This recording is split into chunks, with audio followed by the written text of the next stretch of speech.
All right, welcome to Chemistry 106 lab exercise on pH, part 1. So first of all, we've got Logger Pro open, which is our software that we're using here. And I'm going to first of all calibrate the pH meter. It really does not like gloves.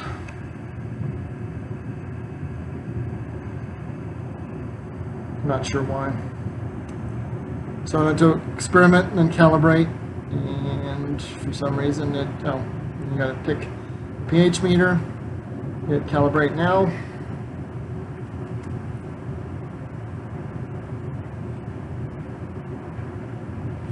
Okay, so what you do is you put it into your first substance. Let's see, it was saying it was 7.45, so I'm going to start with this one because this is 7, which is close to it.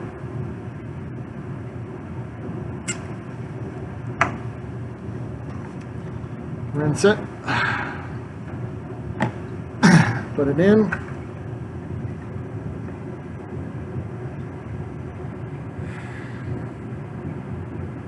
and it wasn't quite calibrated, so it's okay.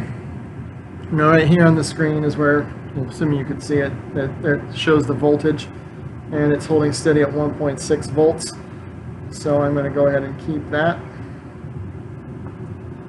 And then we will rinse it and put it into the other one.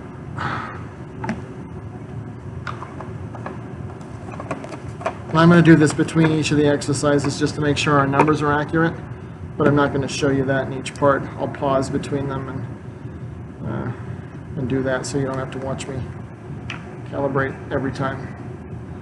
We put it in here, we wait for the voltage to change. I'm entering what the value is according to the container, so the voltage is going down, and it's pretty close. Should be 0.89 volts or something like that.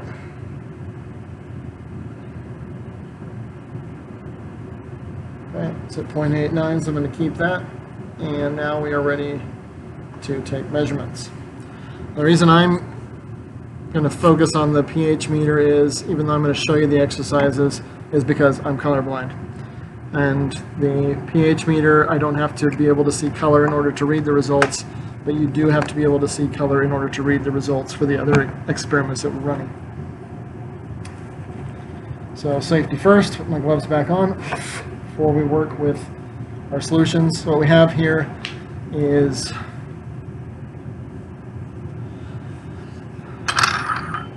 three different acidic solutions.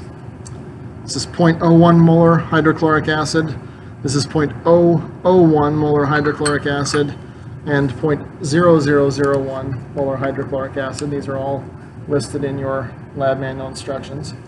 And I'm going to put a few mils of each into the corresponding beakers. It will tell you to label them, but I'm going to throw caution to the wind because I'm trying to make a video and not bore you to death.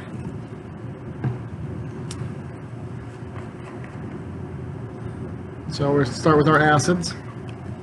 I'm going to test this first with the pH strips. So we have our pH strips, which have a series of indicators on them. These are the color codes. So what you would do is take the strip and you would insert this into the liquid so that all the indicators are submerged, and then compare it to the box. Except that since I'm colorblind, I don't do this and I can't help you with that. So that's what that would be for, and then you would compare it to the scale, and then it would give you within 1 pH unit of the concentration. But I am going to use the pH meter because the pH meter will give you a give me a value, and then I'm going to get a pen and something to write on.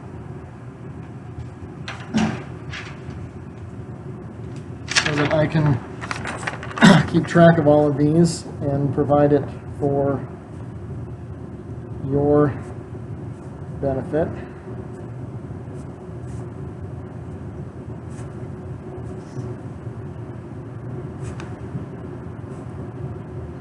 Okay, so we are going to take the pH meter and rinse off the storage solution it's in. I'm going to go from lowest concentration to highest concentration so we don't contaminate them.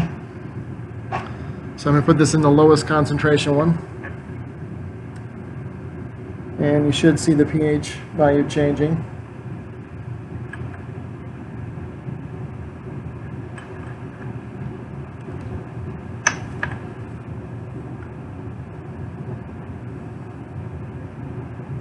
It's interesting because this is supposed to be in, well, actually,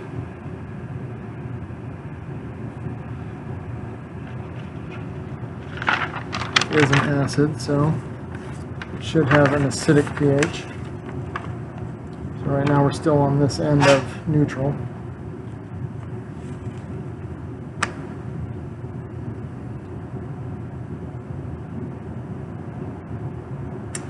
And it changes in real time, so getting closer to neutral. Chemistry is taught in front of a live studio audience.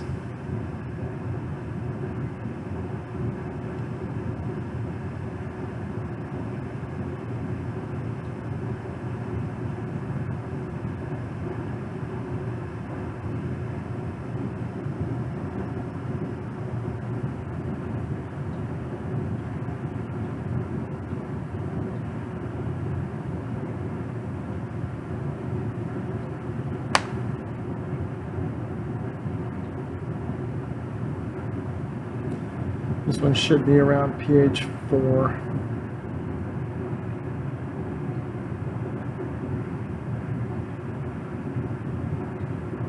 If it's made correctly, and if the pH meter is calibrated correctly. I apologize because you have to read the number backwards. I'm not really sure why that is, but that's how it's working today. So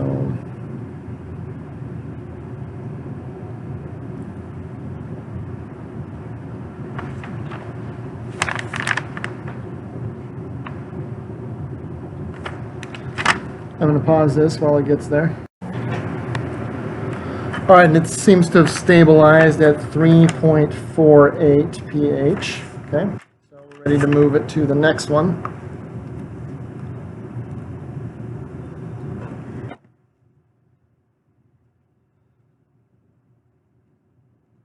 I was going to put this in the original container because I can.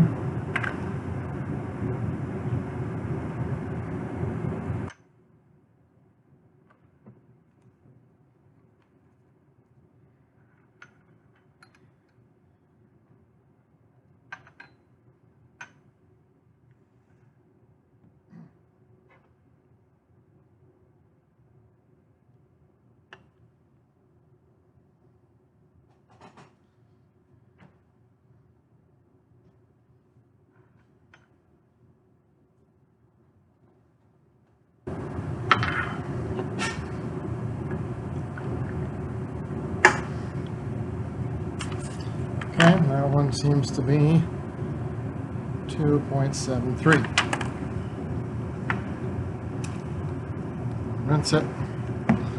Put in the last of our hydrochloric acid containers.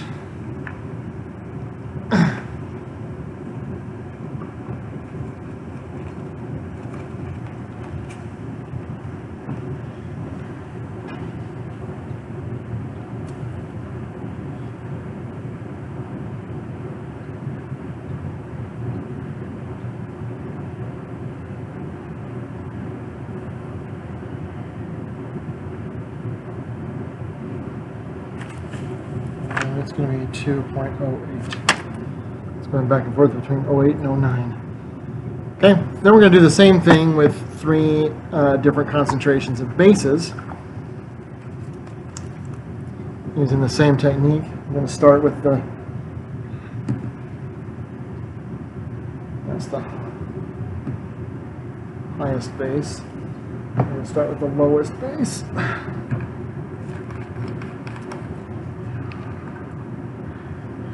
Rinse this off. So this is 0.00001 molar NaOH.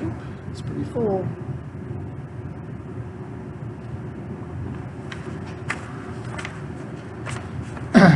Point 0.000001.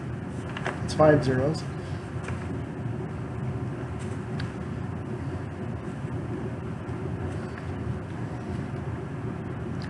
So that should be about pH 8. I'm going to pause this again while we wait for it to change. Okay, and it seems to be getting close to stabilizing. Nope.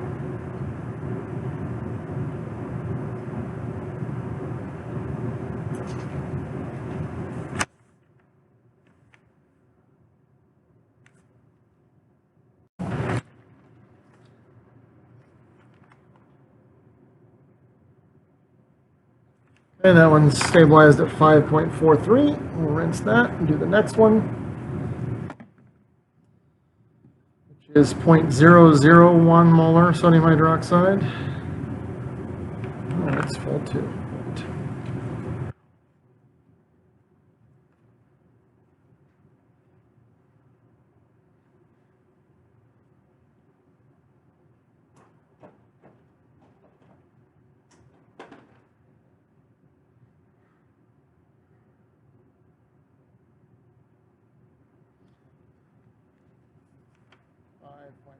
.64. Not good numbers.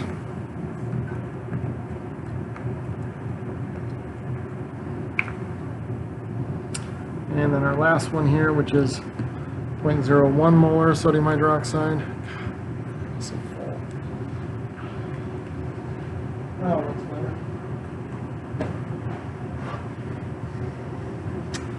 That's what I expected that to be.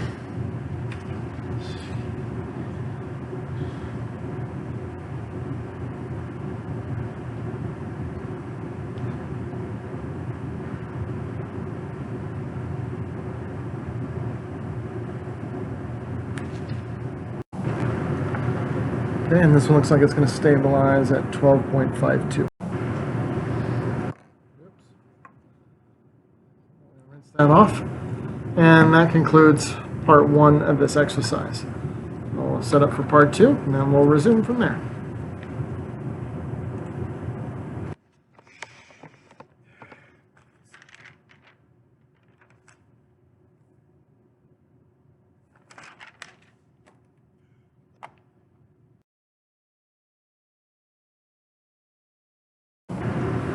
All right, this is part B of the Chem106 lab pH. So what we have here is some 0.01 molar hydrochloric acid, then aliquoted into beakers, and some 0.01 molar sodium hydroxide, aliquoted into beakers.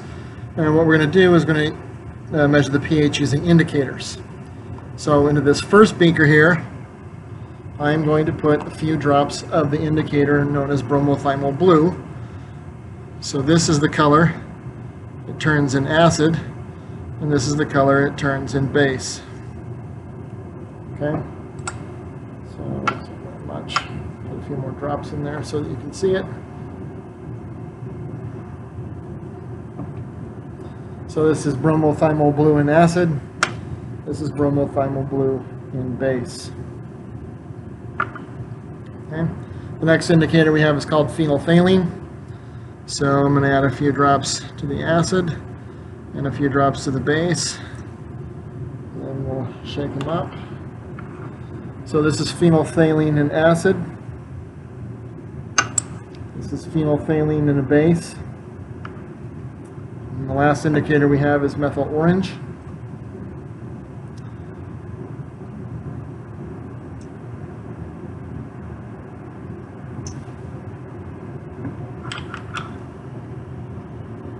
This is methyl orange in an acid, and this is methyl orange in a base. Okay. So sometimes you can use just different colors of indicators to tell whether or not something is an acid or a base. The next part of this is there are two unknowns. So I have the pH meter already in the first unknown, equilibrating to the pH value for that one. So we're going to pause while that one equilibrates, and then I'll move it to the second unknown, and then we'll measure the pH of that one as well. That will conclude part B. So as you can see, the pH for the first unknown where it is, so you can clearly determine whether this is an acid or a base. So I'm going to rinse that now and put it into the other one. The purpose of this exercise is simply to determine whether or not it's an acid or a base.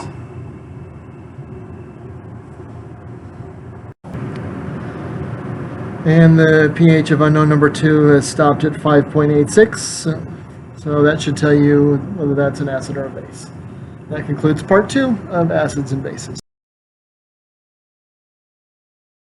All right, welcome back to Chemistry 106 pH Lab. This is part C, testing the pH of household products. And I've already gone ahead, calibrated the pH meters and set them into their first ones. So over here, what we have is some cola. And then in this one, we have a 1-to-1 mixture of ethanol and water, so essentially vodka. And these are things that you might find around the house. So the cola's pH comes out to be 2.2 or so, and the vodka comes out to be 3.3. I'll set up the next ones and then cut to that next section. Okay, up next, I have over here cranberry juice coming in at 2.45 pH. And then over here I have some seasoned rice vinegar coming in at 1.91, 1.92. Okay. Go ahead and set it up for the next ones. All right, got the next products up. So right here we have what's labeled organic lemonade at 2.41, and then over here we have bleach coming in at 12.17. Okay, I'm going to go ahead and set the next ones up. Got to be careful because I'm going to do ammonia next. Be careful if you do this, not to do bleach and ammonia with the same probe, or make sure you clean it really well between them, because if you mix bleach and ammonia together, you can get a really toxic gas. All right, we're finished now with our last substances. So what we have is, this one we have ammonia coming in at 10.27. And then over here we have drain cleaner coming in at 13.17 on our pH. So that concludes the household products section of the pH lab for Chem 106.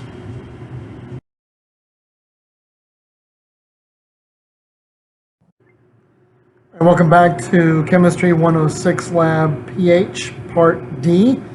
In this particular one, we're going to be looking at the pHs of water samples.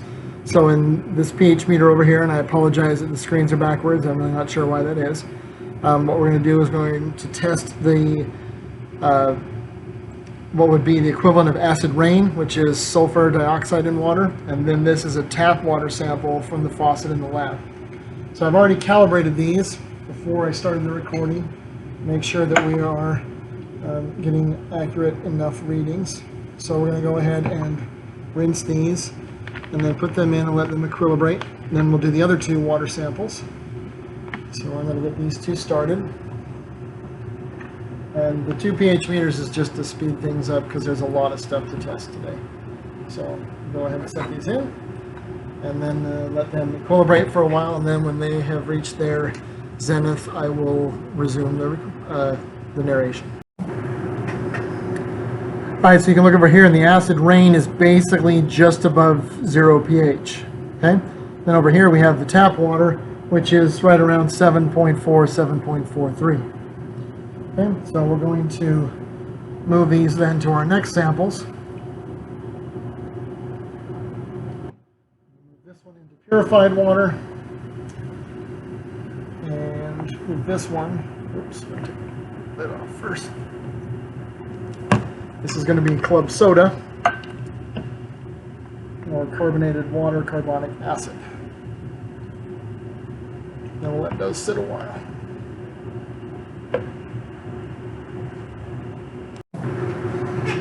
As you can see, the purified water seems to have stopped around 8.15, 8.16. And then over here, of course I moved it so it changed. The club soda coming in at 6 point, so just barely under 7, 6.71, 6.72. Okay, so I think that concludes Part D, the water samples.